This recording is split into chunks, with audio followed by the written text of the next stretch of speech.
ఆడొక తేరు చేయించాడు, తిట్ల తింటాడు. ఆయన ఆ భక్తి మాత్రం మర్చిపోడు. ఎందుకంటే ఆయన రక్తంలో జీర్ణించిపోయింది బాలేశ్వర మాత.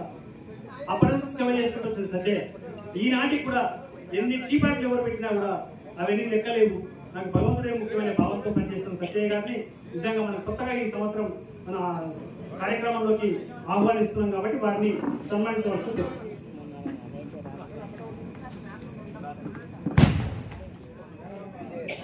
ఏమైనా ఇట్లా వస్తావా విజయ్ గారు?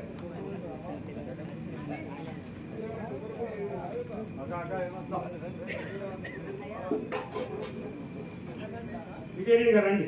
పేరు పెట్టాము, పిలిచినాము. మా దగ్గర కూడా 2 సంవత్సరాలు మంచి పని కష్టం చేసిపోయాడు. మంచి పేరు 3 సంవత్సరాలు కరెంట్ చూస్తాం. కొద్ది దొరుకుతాయి సెల్లలు కూడా. ఏ గుళ్ళే ఎవరు పూజ చేస్తాడు సార్కో గుర్తు గుళ్ళు ఎవడు ఉంటాడు.